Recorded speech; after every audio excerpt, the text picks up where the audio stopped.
Bien-aimés dans le Seigneur, bonjour. Soyons bénis encore ce matin.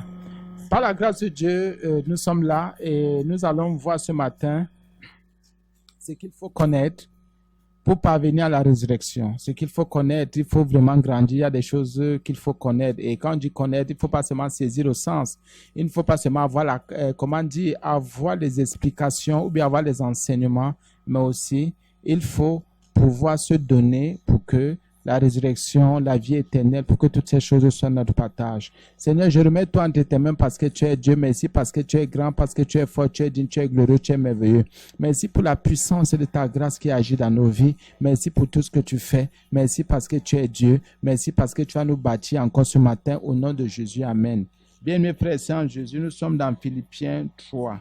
Nous allons prendre l'exemple de quelqu'un de Paul, un intellectuel, quelqu'un qui était, et non seulement intellectuel, mais aussi qui était pharisien, qui était attaché à la loi la plus difficile, la loi, l'une des sectes juives. C'est-à-dire, c'était un homme très difficile. Et parmi les gens de sa génération, il était vraiment attaché aux traditions, aux coutumes, à la loi, à toutes ces choses-là. Mais quand Christ s'est révélé à lui, il a compris qu'il y a une certaine connaissance qu'il devait avoir.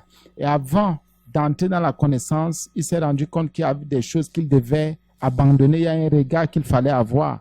Parce qu'il y en a qui veulent connaître Christ, qui veulent connaître certaines choses de la parole, de la sainteté, de la vie éternelle, mais qui ne veulent pas abandonner. Tant que tu n'as pas quitté, tu ne t'es pas converti, il y a des connaissances que tu n'auras pas. C'est un peu comme quelqu'un qui veut progresser. Il faut quitter un niveau pour un autre. Il faut que tu aies d'abord, ou bien que tu aies compris certaines explications pour qu'on t'en donne encore d'autres. Et c'est très important. Les gens se disent qu'avec Christ, on peut sauter les étapes. Ce sont des histoires, on ne saute pas les étapes.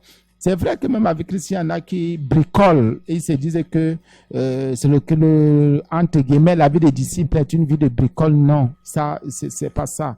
Les gens nous ont trompés, nous ont séduits, nous ont détournés là-dessus.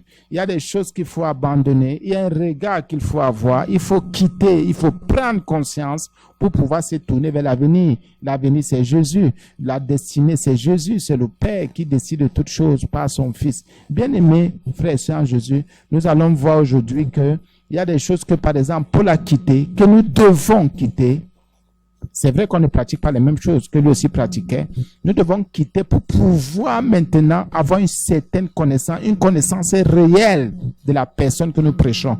Parce que comme nous le disons depuis, nous ne prêchons pas une connaissance, nous ne prêchons pas une philosophie, nous ne prêchons pas une façon de voir, nous ne prêchons pas une vie, nous ne prêchons pas une congrégation ou une vision que nous prêchons. Non, nous prêchons plutôt et au contraire une seule personne que nous présentons. Jésus le Christ, et Jésus-Christ est crucifié, Jésus-Christ qui a souffert, Jésus-Christ qui est mort, Jésus-Christ qui est ressuscité et qui est assis à la droite de Dieu le Père, qui a reçu tout pouvoir du Père dans le ciel, sur la terre, sous la terre, dans les enfers, partout. C'est ce seul Jésus-là, cette personne-là, Jésus de Nazareth que nous prêchons aujourd'hui. Celui qui a vécu quelque part en Palestine à l'époque, il a vécu comme nous, mais pas dans le péché. Il est mort pour nos péchés. Et à cette époque, bien aimé, c'était pas évident. Mais il a pu accomplir, par obéissance, ses soumissions, son œuvre, sa mission sur terre. Et toi alors, qu'en est-il de toi? Qu'en est-il de moi? Nous nous posons ces questions.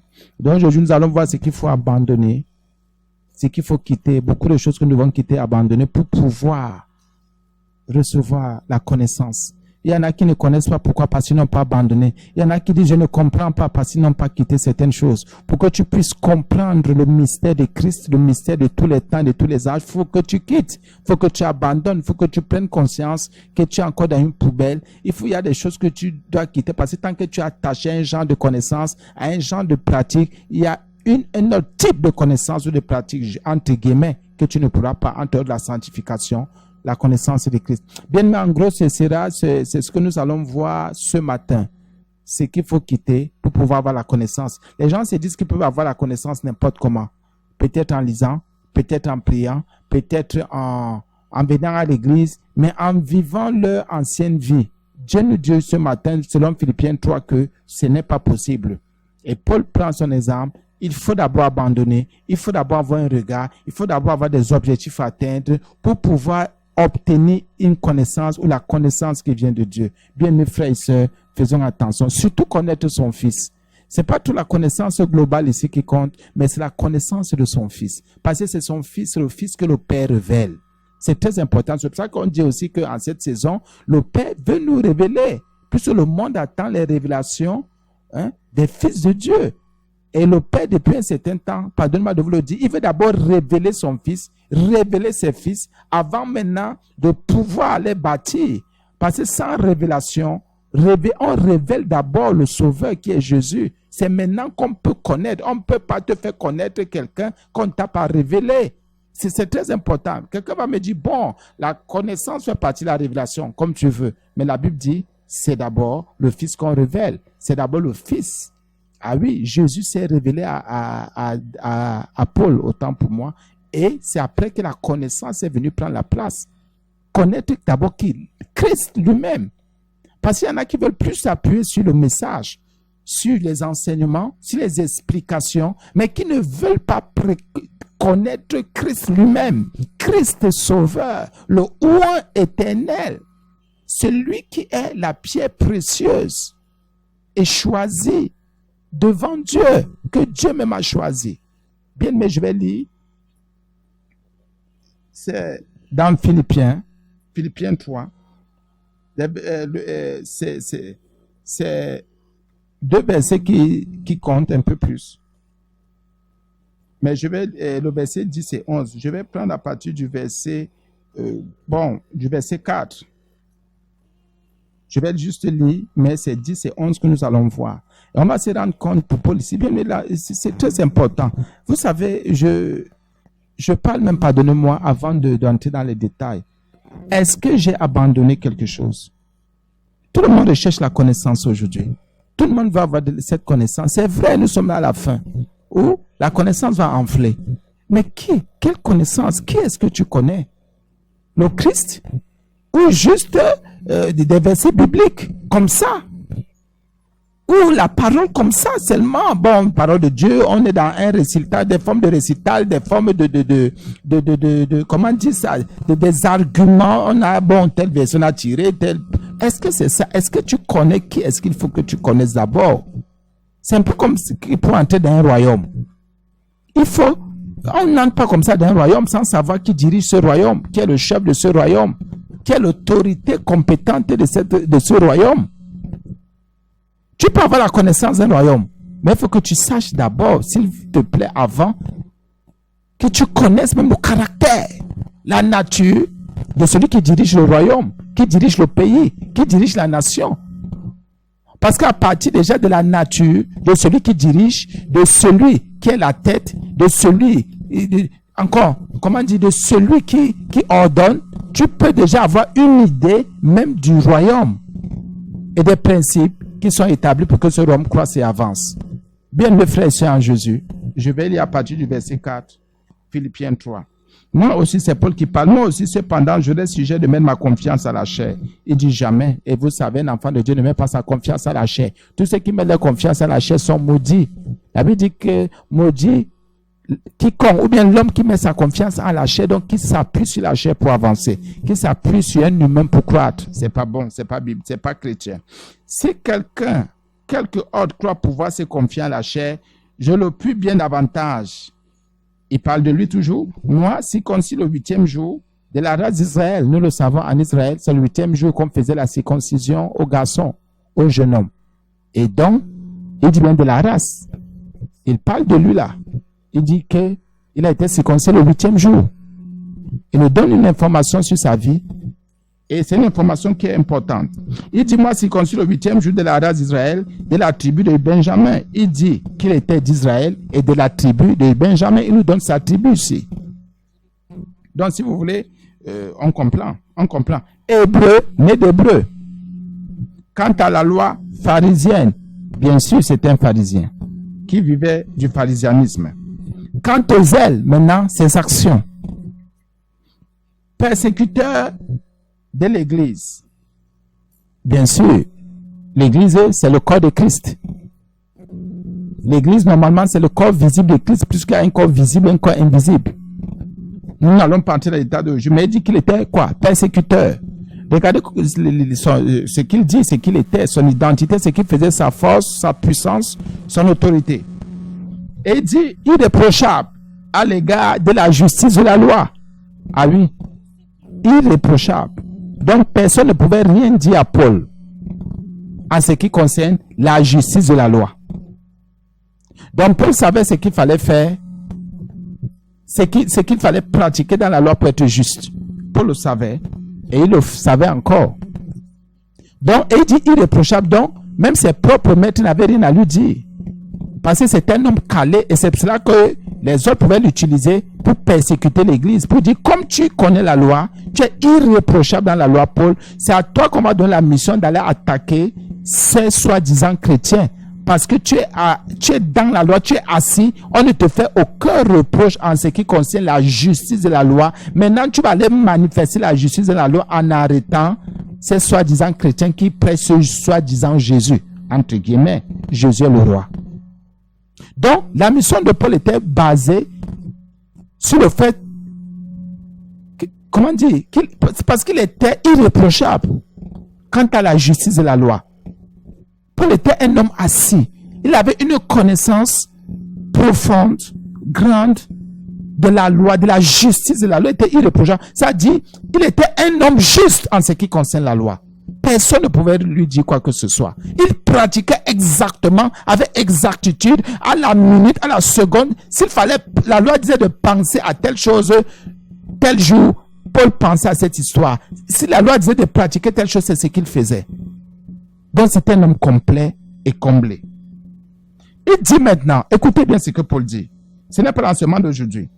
Verset 7, Philippiens 3, 7. Mais ces choses qui étaient pour moi des gains, des avantages, un salaire, une richesse. Ah oui, un profit, une grâce. Je les ai regardés comme une perte à cause d'une personne Christ. Il faut comprendre, à cause d'une personne, comme une perte. Il faut s'en détourner. Nous devons nous détourner de tout ce qui fait, de ce qui est pour nous comme des gains. Et c'est aussi là le problème. C'est pour ça qu'il y a un manque de conversion aujourd'hui. Les gens aujourd'hui ne veulent pas lâcher, se détourner de ce qui était pour eux, ou bien de ce qui est pour eux comme des gains. Ah oui, parce que nous sommes en train de vouloir attaquer bientôt le verset 10. Parce qu'au verset 10, il dit afin de connaître. Parce qu'il y a des gains. Tant que tu es attaché à tes gains, les gains qui viennent de la justice de la loi, qui viennent du monde, attachés à ces choses, tu peux les avoir, mais ne t'attache pas à ces choses-là. La Bible dit des gains, et il y a le mot chose. Mais ces choses, il y a le mot chose. Donc pour lui, la justice de la loi était une chose. Pour lui, le fait d'être irréprochable était une chose. Pour lui, le fait d'être persécuté de l'église était une chose. Pour lui, être hébreu était une chose. Pour lui, le zèle qu'il avait était une chose. Mais il dit maintenant que c'était des gains, des avantages. C'était des bénédictions. Parce qu'un gain, en fait, même est une bénédiction. C'est un bénéfice. C'est un intérêt. C'est ce qui fait la force de quelqu'un. Mais ici, là, Paul lui dit que ces choses qui étaient pour lui, il les a regardées. Il faut un regard. Le regard d'une perte, de gain à perte. D'un gain à une perte. Nous ne sommes pas encore verset 10. Pourquoi? Il faut qu'on considère que ce qui était des avantages pour nous aujourd'hui là, ne sont plus des forces. Ne sont plus des forces aujourd'hui. Et c'est là le regard. De gain à perte. Mais les gens veulent rester, ils viennent à l'église, rester dans leur gain de péché, dans leur gain du mal. Ils ne veulent pas être transformés parce qu'ils ne veulent pas entendre parler du mot perte. Ils se disaient qu'en venant en Jésus, il faut continuer dans le gain. Non, il y a le mot perte. Et tant qu'il n'y a pas de perte, on ne connaîtra jamais qui est Christ. Il faut d'abord faire des choses à cause d'eux. Si je ne perds pas ce que j'ai, si je ne regarde pas comme une perte, parce qu'il y a le mot regarder, comme une perte, je ne connaîtrai jamais qui est Christ. Et c'est très important. Parce que les gens veulent rester le gain. Il faut augmenter le gain. Il faut faire grandir le gain. Il faut augmenter le gain. Il faut encore avoir plus d'argent, plus d'avantages. Il faut encore être un peu plus irréprochable dans tel domaine physique, matériel, pécunier. Bien, mes frères et sœurs, c'est un manque de conversion. C'est un manque de foi. C'est une incrédulité, vraiment, une incrédulité qui tue l'âme. Mon frère, ma sœur en Jésus le Christ. Paul dit ici, à cause, il dit qu'il y a quelqu'un qui s'est révélé à lui. Oh, Paul ne connaissait pas encore Christ. Mais à cause de Jésus, mais c'est que la révélation qu'il avait eue, tu peux avoir la révélation sans avoir la connaissance. Il y a parfois une différence là, qui est fine, mais elle est là. Mais le gain et la perte, bon, chacun maintenant va en juger. Quels sont les gains que tu es en train de préserver, de protéger, et quelles sont les pertes que tu as aujourd'hui? Est-ce que tu peux dire que tu as perdu? Non, depuis quand j'ai cru en Jésus, les choses ont changé, je ne mange plus bien, ne fais plus, mais c'est bien sûr. Il y a un gain, il y a une perte. Le gain venait du diable, puisqu'il dit quelque part, en ce qui concerne la chair. C'était les gains de la chair. Sa chair se réjouissait dans ses gains, dans la justice de la loi, dans le fait qu'il soit irréprochable. Il était hébreu de la tribu de Benjamin. C'est quelqu'un qu'on a circoncis le 8e jour. Il connaissait toutes ces dates-là et toutes ces choses-là. C'est sa chair qui se réjouissait de ses gains. Et Jésus lui dit, ces gains sont des gains matériels, physiques. Ce sont des gains même immoraux. Et ces gains ne peuvent pas te permettre de me connaître. Même si, à cause de moi, il y a un genre de choses, ça ne veut pas dire que tu me connais. Venir à l'église ne veut pas dire qu'on connaît Jésus. La Bible ne veut pas dire qu'on le connaît. Écouter les enseignements ne veut pas dire qu'on connaît Jésus. Faire un jeûne ne veut pas dire qu'on le connaît. Nous, on a vu des gens faire des jours de jeûne, 3 jours de jeûne, en ceux qui ne connaissaient pas Jésus. À prêcher la parole de Dieu ne veut pas dire qu'on connaît Jésus. Jésus est une relation. Jésus est une communion. Jésus est la vie. Amen. Il dit, mais ces choses qui étaient pour moi des gains, je les ai regardées comme une perte à cause de Christ. Et même, je regarde toutes choses, gloire à Jésus, toutes choses comme une perte. Quel regard? On n'est pas encore versé. Paul a commencé à se préparer spirituellement.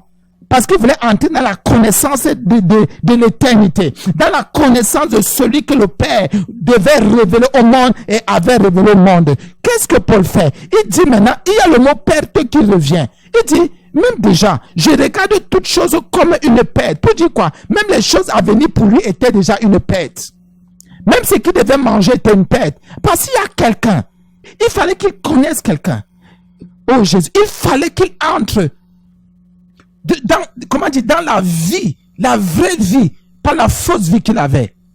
Qu'il rentre maintenant qu'il entre dans les choses irréprochables de l'éternité. Les choses invisibles. Que l'œil physique ne peut pas palper, ne peut même pas discerner. Ou bien une connaissance matérielle. Mais il dit ici quelque chose. Il dit, et même je regarde toutes choses comme une perte à cause de l'excellence de la connaissance de Jésus-Christ, mon Seigneur, pour lequel j'ai renoncé à tout, à cause de la connaissance. Il dit à cause, il n'avait pas encore la connaissance, mais il dit à cause de Christ d'abord et à cause de la connaissance. Ici, il dit à cause. Pourquoi? Pour une certaine cause, ou bien pour avoir, bien mes frères et sœurs, pour atteindre un certain niveau, il y a des choses qu'il faut briser. Il faut que le mot perdre ne quitte pas nos âmes. Et nous sommes venus sur terre pour perdre, pas pour gagner. Perdre sur le plan matériel, perdre sur le plan physique, perdre même toutes choses. Nous ne sommes pas venus gagner. Nos âmes, d'accord, si c'est pour le gain de nos âmes. Mais nous ne sommes pas venus gagner des choses charnelles, des choses qui vont réjouir notre chair. On n'est pas là pour ça. Nous sommes là au nom de Jésus le Christ et Seigneur Sauveur. Nous sommes venus perdre le matériel, perdre les choses physiques, perdre bien-aimé, que le péché soit perdu. Nous ne sommes plus venus, autant pour moi, pardonnez-moi, nous ne sommes pas là pour nous accrocher aux choses qui vont nous tuer, nous assassiner.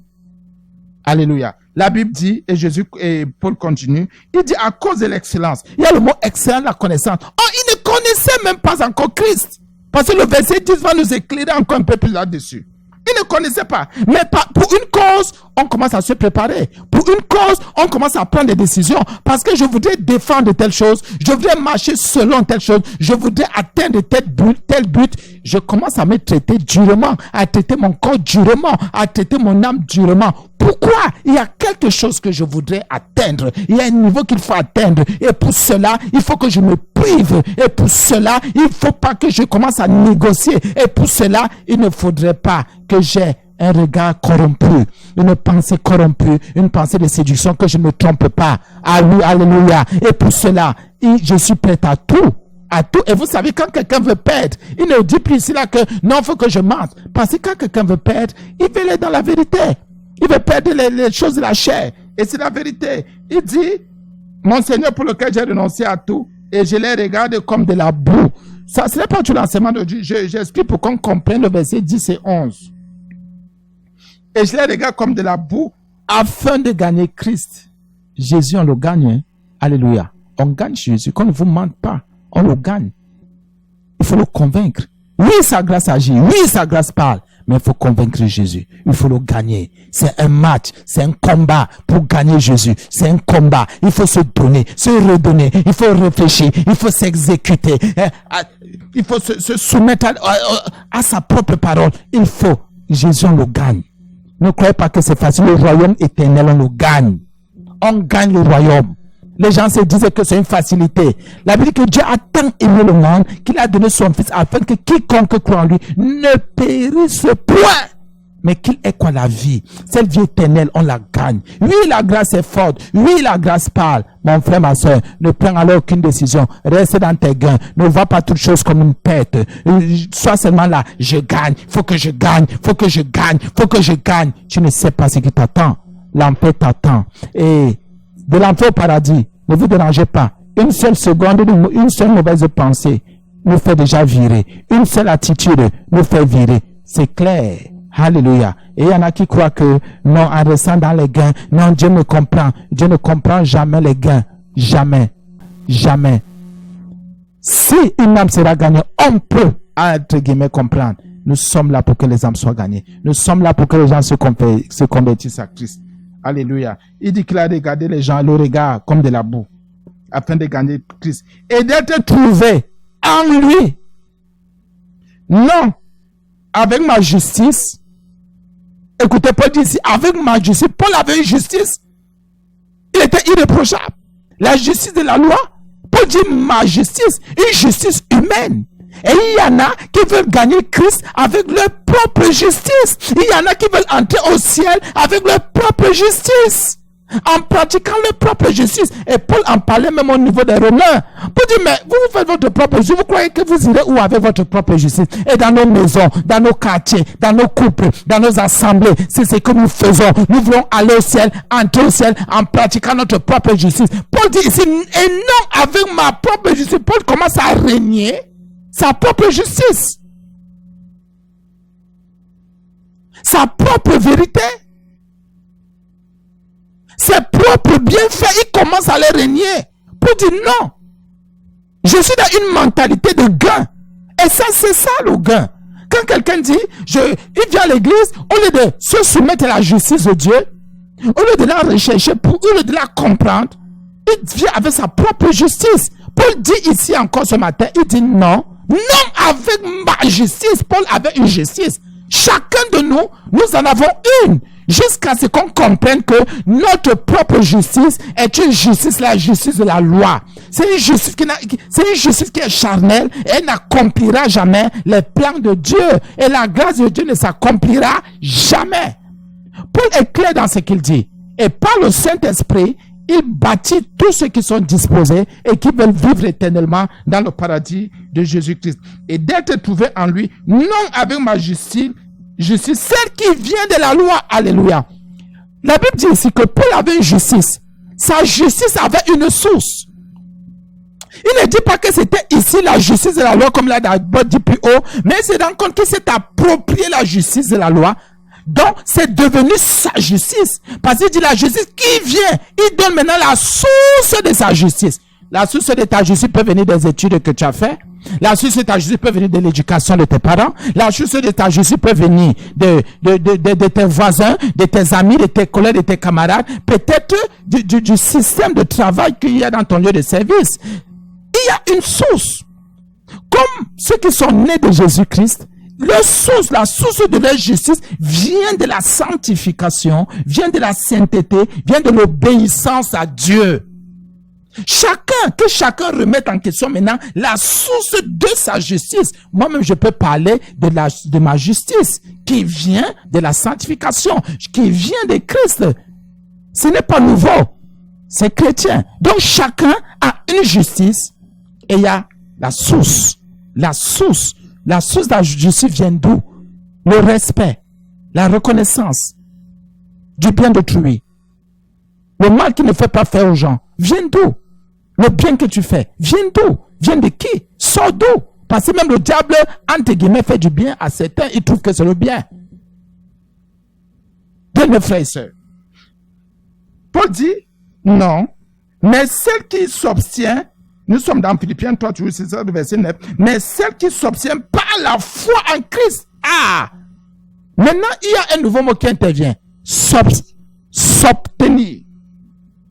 Qui s'obtient. Par la foi. C'est quand tu crois en Jésus, il y a une justice que tu obtiens. Alléluia. Regardez comment Paul se prépare. Parce qu'il veut atteindre un certain niveau. Il dit que lui là, non. Il pratiquait ça. Il avait une justice, la sienne, sa justice, qui venait de la loi. Maintenant, il dit qu'il a régné. Cette justice est devenue une perte pour lui. C'était d'abord un gain. C'est devenu une perte. Maintenant, Paul dit ceci, qu'il y a une justice qui vient de la foi en Christ, qui s'obtient. Donc, si tu n'as pas foi en Jésus, le Fils de Dieu, le Rédempteur, le Sauveur, le Seigneur, tu n'obtiendras pas cette justice. C'est qu'on a placé toute sa confiance en Jésus, le Sauveur, celui qui est mort pour nos péchés, qui est devenu péché pour nous, qu'on obtient, il y a le mot obtenir, qu'on reçoit, qu'on prend cette justice. C'est cette justice-là que Jésus a libérée quand il disait, recherchez premièrement le royaume et la justice de Dieu. Parce que Jésus disait, il savait que cette justice ne peut que s'obtenir, pardonnez-moi pour le terme, c'est pas facile, peut s'obtenir par la foi en sa personne, en son nom. Et là, je vais dire ma justice, parce que je l'ai obtenue par la foi en Jésus. Et je peux parler de ma justice, parce que je l'ai obtenue. On obtient la justice, et je commence à la pratiquer, et il y en a qui vont trouver que, sur certains plans, dans certains domaines, je suis irréprochable. Pourquoi? Parce que il y a une justice que j'ai obtenue par la foi en Christ. Mais combien ont obtenu aujourd'hui? Je voulais dire autant pour moi que mais combien ont cru en Christ pour obtenir justice? Je parlerai donc de ma justice aussi ce matin pour dire que je ne suis pas là pour faire du mal aux gens. Je ne suis pas là pour perdre les gens. Je ne suis pas là pour maudire les gens. Je ne suis pas là pour détruire les gens. Au contraire, je suis là pour sauver les âmes. Voilà ma justice que j'ai obtenue par la foi en Christ. C'est pour faire du bien aux démunis, pour faire du bien à ceux qui ne sont rien. C'est pour me rabaisser. C'est pour que je sois humble, pour que je reconnaisse et que je respecte tout le monde. Le bien à tout le monde. Le bien pour tout le monde. Alléluia. Voilà la justice que j'ai obtenue par la foi en Jésus. Il m'a transmis cela et c'est une grâce parce que je n'ai pas acheté quelque part. Alléluia. Donc, Paul dit, celle qui s'obtient par la foi en Christ, la justice qui vient de Dieu par la foi. Bien-aimés frères et sœurs, quelqu'un n'a pas la foi en Christ, mais il te dit qu'il a la justice. Il est juste de quoi, sur quoi? Dans quel domaine? Vraiment, ne nous leurrons pas. Arrêtons de nous séduire. Bien, mais entrons dans l'enseignement. Je crois maintenant, et comme j'ai expliqué, maintenant c'est clair, c'est facile à comprendre. Le verset 10 qui nous intéressait. Afin de connaître.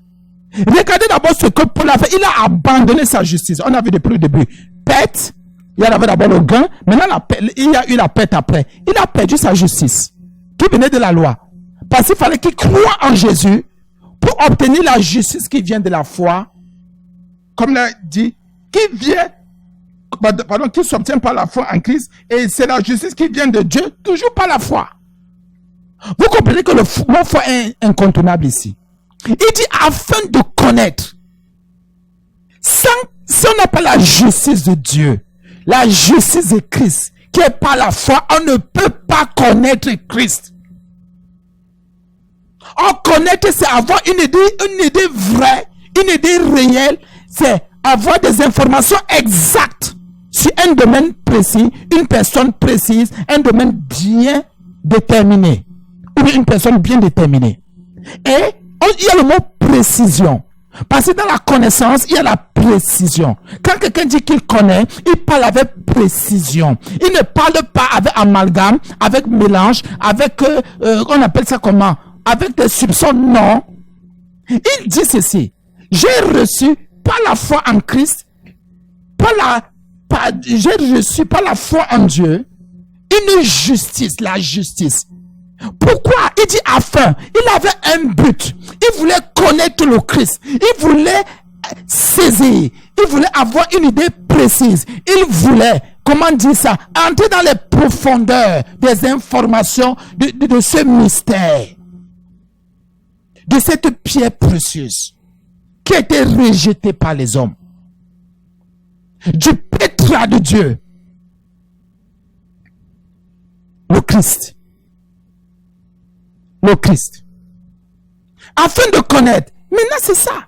La précision. Il dit, j'ai abandonné, j'ai reçu. Maintenant, je suis dans la précision. J'ai fait cela. Oui, il y a des choses, bien mes frères et sœurs, qu'il faut abandonner, il faut quitter, parce qu'il y a une précision. Tu veux être précis dans un domaine, sur un plan. Mais pourquoi les choses ne se précisent pas? Pourquoi les choses ne sont pas précises? Parce que tu es encore léger. Il y a une justice que tu n'as pas encore reçue. Tu n'as pas encore obtenu. C'est pour ça que si les choses ne sont pas précises, tu ne t'es pas encore repenti. Tu ne t'es pas encore détourné de tes mauvaises voies. Tu es encore dans tes gains.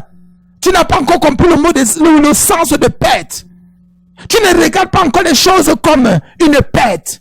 Tu es encore là, il faut que je gagne, que je gagne, que je gagne, que je gagne. Que je défende, que je gagne. Non. La Bible dit, afin, le but, l'objectif principal de Paul était de connaître Christ. De connaître Christ. D'avoir l'exactitude, tout ce qu'il y a comme information sur cette personne. Sur ce que cette personne est venue accomplir. Sur son œuvre rédemptrice. Il dit, il fallait qu'il ait toutes ces choses-là. La précision. Bien mes frères et sœurs, c'est pas la foi. Afin de connaître Christ et la puissance de sa résurrection. On ne peut pas parler de Christ, parler de foi, sans parler de la puissance de la résurrection. On l'avait dit que nous sommes ressuscités avec Christ. Et s'il parle de la puissance, il fallait connaître aussi. Il fallait qu'il ait des informations exactes sur la puissance, donc connaître la puissance de la résurrection. Pour comment quelqu'un peut quitter de la justice de la loi, qui vient de la loi, parce que la loi est morte, la loi tue, la loi suscite le péché, le mal, les abominations, la transgression de la parole de Dieu, le reniement de Christ, la rébellion à Dieu. Pour maintenant entrer dans la résurrection, la puissance de la résurrection, les exercices de la résurrection, il faut se connaître. Il faut avoir des informations exactes sur la puissance de la résurrection. Et toutes ces choses-là ont un seul nom qui est le Christ. Jésus le Sauveur. Oui. Yeshua HaMashiach. C'est lui le seul, l'unique, le véritable. Il dit qu'il y a aussi la puissance de la résurrection. Mais aujourd'hui, il y en a qui ne veulent pas connaître la puissance de la résurrection. Tant que tu es dans tes péchés, comment connaîtras-tu la puissance de la résurrection? Oh, tous les disciples de Christ devaient expérimenter la puissance de la résurrection, quitter la vie de péché pour la vie de gloire, quitter les gains pour la perte. C'est ça la résurrection aussi. Christ n'a pas seulement vaincu les péchés, mais aussi nos malédictions. Il est devenu péché. Donc il a pris une forme de transgression Il a pris la forme du péché, il a pris la forme du mal, il a pris la forme de la rébellion. Et il dit qu'on peut être crucifié, on peut souffrir. Et il est revenu, les morts, il est revenu pour dire voici l'honneur de la sainteté. Et la sainteté est sortie du tombeau. Les gens n'ont rien compris. Ils ont dit ce qu'ils avaient à dire, mais c'est ça la résurrection. Quitter le mal pour le bien, quitter la justice et la loi pour la justice qui vient de la foi, qui vient de Dieu. Et c'est ça la puissance. Et c'est une puissance. Tu es le même être, mais seulement, il y a quelque chose qui s'est passé dans ton âme, dans ton esprit. Il y a quelque chose qui s'est passé. Tu n'es plus la même personne. Quand les gens te voient, les gens disent, mais c'est pas vrai. Telle personne qui volait, qui mentait, qui était adultère, qui était fornicateur, telle personne qui se prostituait, qui faisait ceci, qui fait... Comment? Quel changement? C'est ça la puissance de la résurrection. Paul dit, moi je vais expérimenter. Il faut que je connaisse, que j'ai des informations exactes et précises sur cette puissance de la résurrection. Que je connaisse la puissance de la résurrection. Il faut chercher, il faut connaître. Il faut connaître. Et c'est pour ça que quand tu parles avec quelqu'un, si quelqu'un ne te parle pas avec précision, c'est que cette personne se joue de toi. Si tu as une relation ou tu as une relation avec quelqu'un, si la personne ne te parle pas avec précision, ça veut dire que cette personne est hypocrite et est toujours en train de se moquer de toi. Il faut traiter avec des gens qui parlent avec précision. La précision dans le langage, la précision dans les explications, la précision dans les informations, la précision dans le regard, la précision même dans l'amour, la précision compte beaucoup. C'est ça connaître. Et Paul dit, je veux connaître Christ, j'aurai des précisions, des informations sur sa personne et sur la puissance de sa résurrection. Paul ne s'arrête pas là. Et il dit, il continue, il dit, et la communion de ses souffrances. Paul dit quoi? La communion, c'est la participation, c'est l'union. Il dit il veut connaître, il veut avoir des informations. Il veut partager la souffrance de Christ. Les gens ne veulent pas souffrir aujourd'hui. Si Christ est notre modèle, si on ne s'identifie pas seulement à Christ quand il faut entrer dans les eaux du baptême, on ne s'identifie pas seulement à sa mort, à son ensevelissement, ou bien dit, comment dire, à son enterrement, à sa résurrection. Il faut aussi s'identifier à ses souffrances. On s'identifie aux souffrances de Christ. Et pour cela, il nous faut des informations précises. Pour dire, je veux communier maintenant. Et la communion de ces souffrances, je veux partager les souffrances de Christ. Oui, ça a été fait. C'est pour ça que Paul dit quelque part que je suis en train d'achever les souffrances de Christ dans mon corps mortel. Il y a des choses que Jésus a subies. Nous aussi, nous allons subir. Les gens se disaient que Jésus, vous allez faire plus que moi. Jésus-Christ a dit, vous aurez des tribulations aussi, hein. Les gens nous disent, tu es béni à gauche, tu es béni à droite, tu es béni au milieu, tu es béni, oh, tu seras la tête, tu seras, on est d'accord, mais ils oublient aussi qu'il y a les tribulations. Que Jésus a prophétisé les tribulations. Que comme j'ai souffert, comme je vais souffrir, vous allez aussi même souffrir plus que moi. On va vous insulter, on va vous calomnier, on va vous dénigrer, vous serez rejetés. La communion des souffrances de Christ. Est-ce que tu as des informations là-dessus? Est-ce que tu peux partager encore? Est-ce que tu peux accepter souffrir? Parce que tu es ressuscité, parce que c'est Christ qui vient en toi, ce n'est plus toi. Maintenant, c'est que c'est Christ qui vient en toi. On va te faire souffrir pour cela. Tu vas souffrir dans ta chair. Tu vas souffrir dans ton âme. Lui-même, émotionnellement, tu vas souffrir. Pourquoi? Parce que tu vas avoir la connaissance exacte. Tu vas avoir les informations exactes. La Bible dit, en devenant conforme à qui? À lui, à Christ. Dans sa mort. En devenant conforme. Dans le mot conforme, il y a le mot forme. Avec la forme de. Donc prendre la forme de Christ. Être comme Christ. Faire comme Christ. Penser comme Christ. Nous avons sa pensée. Réfléchir comme Christ. Vous savez, les gens veulent avoir la connaissance. Mais ils vous rejettent quoi? La souffrance. Les gens veulent avoir la connaissance, mais refusent la conformité. Il y a le mot en devenant, il faut devenir conforme à Jésus. Il y a le on devient, c'est une transformation. Il faut aller étape par étape. Il y a le mot devenir. Il n'a pas dit redevenant, il dit en devenant conforme à lui dans sa mort. En devenant conforme, en prenant sa forme dans sa mort. dans sa mort, Jésus a souffert. Il a été cloué. Il a été crucifié. Les gens disaient ce sont des histoires. C'est une vérité, c'est une réalité. Moi, je continue à dire, les gens comme nous, on faisait les Écosses, on était des ivrognes, on était des perdus, on était des égarés. Si aujourd'hui on fait plus ces choses, ça veut dire qu'il y a quelqu'un, quelque part, qui est puissant. Au nom de Jésus, et en son nom, il transforme les vies, il transforme les cœurs, il brise les rochers, il brise les malédictions, il anéantit les chaînes du diable, il casse. Il y a quelqu'un qui est puissant, qui est plus puissant que le mal, qui a vaincu le mal. La Bible dit, il faut devenir conforme à sa mort. Sa mort devrait être toujours en nous. La mort de Jésus ne devrait jamais quitter nos esprits, nos âmes, parce qu'il s'est livré à Dieu pour nous. Même sa résurrection, même ses souffrances. Ah oui, il faut être conforme à sa mort pour parvenir à la résurrection d'entre les morts. Paul ici, au verset 11, parle du mot résurrection. Paul le frère sans Jésus. Nous croyons que Jésus est vivant. Nous croyons que Jésus est incontournable. Il est cette pierre angulaire qui a été rejetée par les hommes. Mais précieuse, choisie et précieuse devant Dieu. Il faudrait aussi que toi, frères et sœurs, que tu deviennes conforme à Jésus, dans sa mort. Nous devons nous identifier, ne pas avoir peur de la mort. La mort physique n'est qu'un petit passage. La séparation n'est qu'un petit passage. C'est sur terre que nous allons faire ces choses. En enfer, il n'y aura plus moyen. L'enfer existe. En enfer, il n'y aura plus possibilité. L'enfer existe. C'est aujourd'hui qu'il faut être conforme. En enfer, il n'y aura plus de que je vais aller sur terre, il faut que je devienne conforme à sa mort. Jamais. Tu seras déjà mort, il n'y aura plus moyen.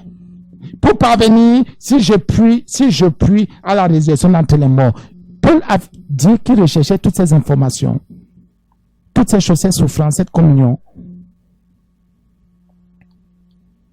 Pourquoi? Il voulait parvenir aussi à la résurrection d'entre les morts. Bien, mes frères et sœurs, Jésus, nous allons arrêter ici aujourd'hui. Nous bénissons le Seigneur et nous disons merci. Seigneur, je te dis merci. Merci parce que nous croyons que tu nous as enseigné, tu nous as parlé. Nous avons beaucoup de choses à quitter, beaucoup de choses à abandonner, beaucoup de choses à lâcher, Seigneur. Mais toi, tu es Dieu. Je te prie de briser la puissance de la sorcellerie qui empêche les enfants, ô Seigneur Jésus, de devenir conformes à ta mort pour pouvoir parvenir à la vie éternelle, à la résurrection, Jésus. Je t'en supplie. Brise les activités de la rose-croix, de la franc-maçonnerie, de la magie, des reins des codes, des sirènes des eaux. Les puissances et des ténèbres au nom de Jésus. Seigneur, la sanctification dans nos cœurs. Merci Jésus. Merci pour tout ce que tu fais. Merci parce que tu es réel, tu es véritable. Nous avons prié, Père, et nous croyons qu'en ton nom, au nom de ton Fils Jésus, tu nous as exaucés et tu as délivré ceux qui ont écouté. Au nom de Jésus. Amen.